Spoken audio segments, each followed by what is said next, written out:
Hey VC, it's a dreary day today on my day off. I had some things planned to do outside that I don't get to do, but I also had making a VC video planned, and so I'm excited to do that. I'm just excited about records. I've reached kind of a zen in that I am not as, I don't know, compulsively buying as much as I used to. I'm very kind of easygoing about it, whereas last year I bought a lot. I mean, not a lot compared to some people, but a lot for me. You know, I hit 1,000 records or so in my collection.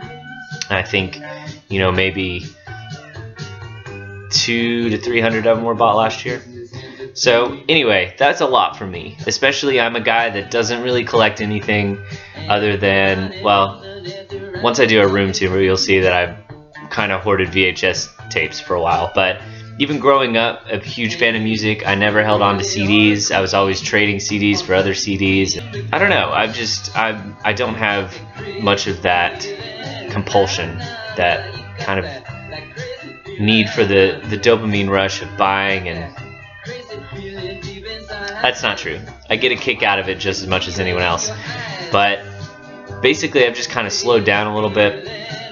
Slowing down for me is not slowing down for the rest of, you know, humanity, except for us in the VC.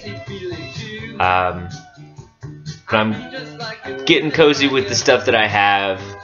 I just felt real good about vinyl lately, and you know, music, and you know, there's kind of a object fascination that we also have with these things, and it's not harmful. It's harmless, and it's brought all of us together. And I love this place, and I've gotten a lot of subscribers in the past couple weeks. If that has to do with Travis, my boy Vinyl on Video, he gave me a shout out last week, and it's very nice. I think that's brought some people over, man, so I appreciate that. It's got me thinking I'm gonna probably do a contest at 150 subscribers. I've got a couple ideas for the contest. You'll hear about it. I'm gonna start with this record show that I went to. I had mentioned in my last vinyl update, it was the first record show I'd ever worked. And it was at a bar, and it was during the day, and I had a lot of Bloody Marys, and it was a lot of fun. It really was. There was one thing that me and my boss basically learned, is that, you know, the record show is downtown. We're located just outside of downtown. There's really no incentive for people going to this show who live in this city to buy anything that we bring to the record show, because they can just go to the shop. You know, sort of the appeal of the record show is to find stuff you haven't seen before, and we didn't really think about that. We talked to a lot of other dealers. You know, they never do well in their hometown. They always do well when they go out of town, and we're not taking the chance of going out of town anytime soon. But it was definitely a learning experience. We sold, I mean, he made enough money to pay me and for our drinks, but he ended up buying, he spent, you know, I think 3 times as much as he made, which is good for the store. We got a lot of cool stuff. I brought a couple records to trade to the show, and you know, you get, it's easy after a couple Bloody Marys to get just like, you know, get a little trigger happy. But I was fortunate in that basically the first box that I went to, I didn't really get an opportunity to look around until the very end. But like the first box I went to had 2 records that were just on the top of my list. Richard and Linda Thompson, Hokey Pokey.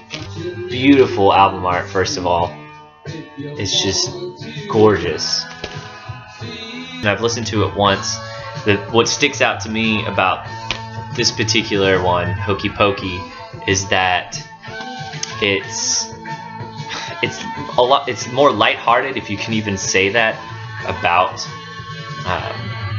Richard and Linda Thompson. I mean, with song titles like "The Sun Never Shines on the Poor," you know, I mean, they're still depressing, but it kind of has it's a nice contrast to the previous album, I Want to See the Bright Lights Tonight, which is a 10 Desert Island album for me, absolutely. So very happy to get this. I got it for a great price. and you know, it was a trade. So this next one I found, Stefan73 mentioned it in one of his vinyl update videos, and I listened to it online a ton. It's just a great record. Teardrop Explodes, Kilimanjaro. This is, you know, it's good old jangle pop. You know, I have one of these days I'll make like a featured section on jangle pop. You know, some people don't like that term. I think it's encompassing for guitar pop, and this is just excellent. Excellent. It's kind of got some krautrock influences on it, and you know, Stefan73, thank you for turning me on to such a great record that I didn't even realize. I don't remember you mentioning in the video that Julian Cope is the main guy in this band. Had no idea. Fantastic record. Great pop. Great guitar pop. Teardrop Explodes. Good stuff. We're listening to Lou Reed's Coney Island Baby right now.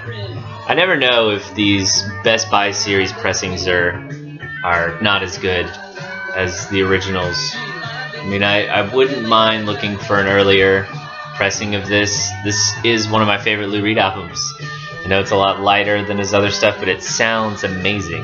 It's just so pristinely put together. The song A Gift is hilarious.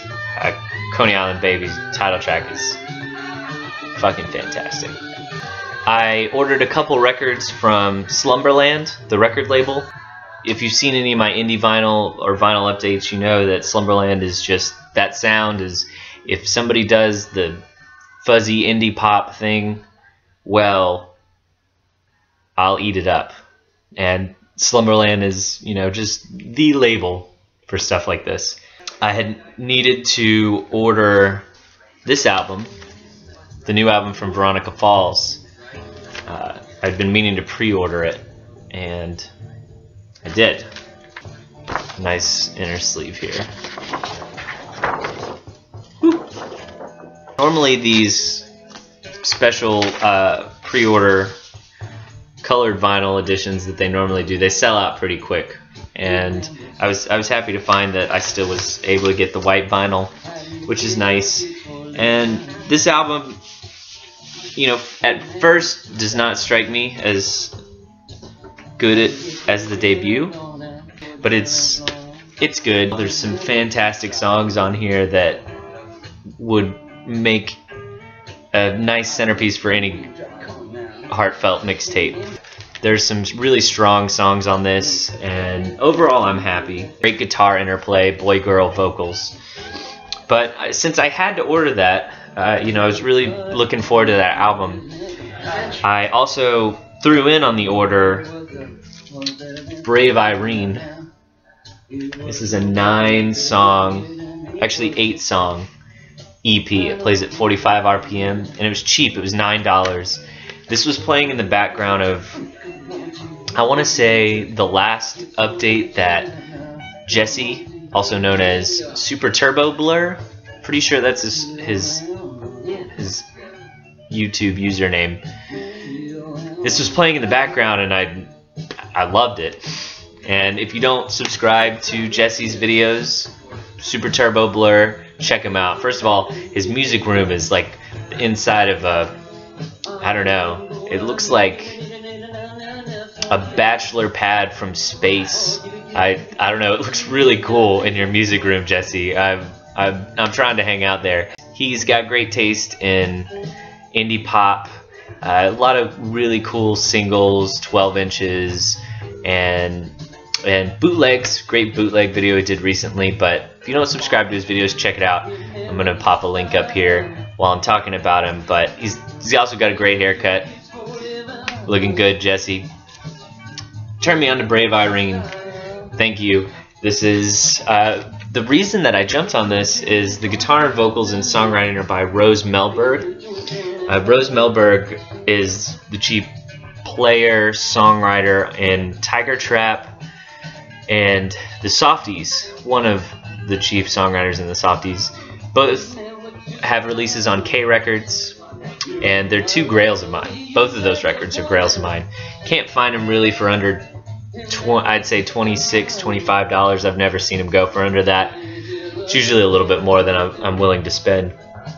So to find a Rose Melberg record, basically released in 2010, the records I mentioned are from the early to mid 90s. To find it for $9, I couldn't pass it up, and I'm really glad to have this. I mean, Veronica Falls is cool, but these 18 minutes of noise pop blow it away. Check out No Fun. It's the first track. Sweet. Just her voice and songwriting, she knows how to do this. She knows how to do it right. I don't know, first person to comment about it gets the download code. I never use these things.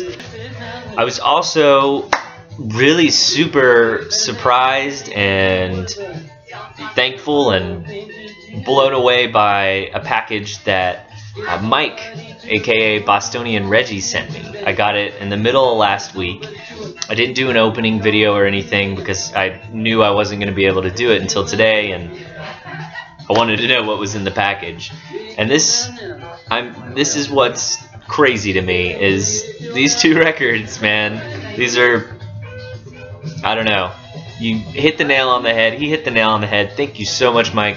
I'll get you back. I gotta find a way because you nailed it. I just showed the Richard and Linda Thompson.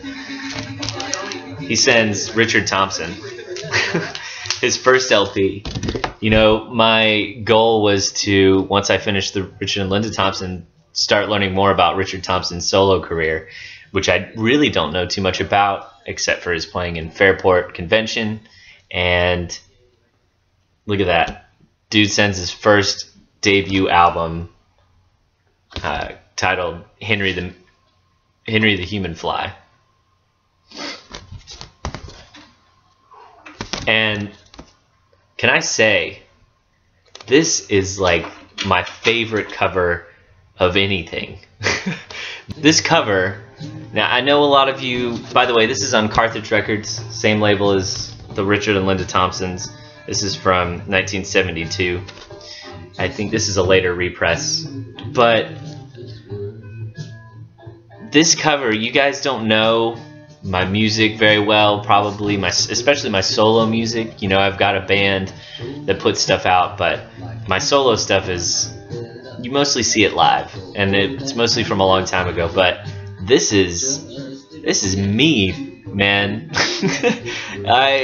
I'm on a whole new level with Richard Thompson right now after this record. You know, Mike, you really did a good job, because this record is killing me. It's kind of quirky. It has parallels to Neil Young, and I'm in the camp right now that as much as I love Neil Young, I think Richard Thompson is being more influential to me at the moment. And just kind of a quirky, weird, but also borrows from English folk, and excellent songwriting, just excellent songwriting. This debut is just very raw. I think it's The Angels Took My Racehorse Away, which is, I need to learn that today on my day off. I need to sing that all afternoon. Anyway, fucking going crazy over this record.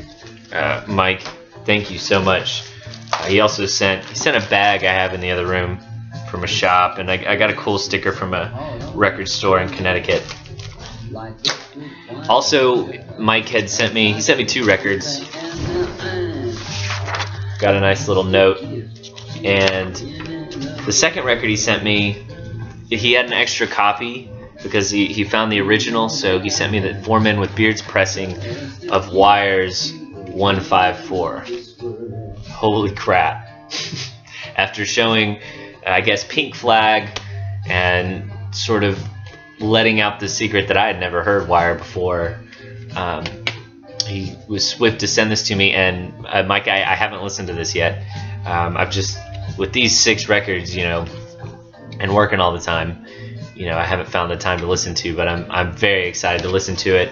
This is, you know, like I said, the Four Men with Beards pressing, who I think, you know, they get ragged on a lot, but I think, I don't know, I think half the time they do a pretty good job, and especially if you don't buy CDs. Like I don't really buy CDs, and if I haven't heard anything, you know, these pressings are fine with me. I'm not looking for the, I don't know, the most pristine pressing in the world, and I think this is probably going to sound good because I think the other one sounded great. So anyway, thank you, Mike. I'm really looking forward to this. I'll get you back, or I'll get someone back. You know, I've got 2 VCLTs my way, so I've got to start. I got to send something out soon, and that's it. Like I said, it's been a good time for music and listening to records and talking about records, and I'm having a blast. This is as far as hobbies go. You know, I picked up this hobby in 2000. You know, I think this hobby really stuck around 2007 or so, and I've ran with it. Most things I get obsessed with only last a few months, and then I'm done with it. But this one's here to stay.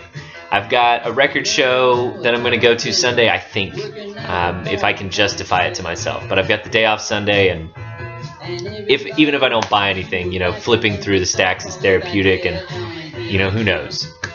Maybe I'll find a grail for $5. This particular show, you know, I found a Scott Walker album for $3, so we'll see. We'll see what's up. Y'all take it easy. Have a great week.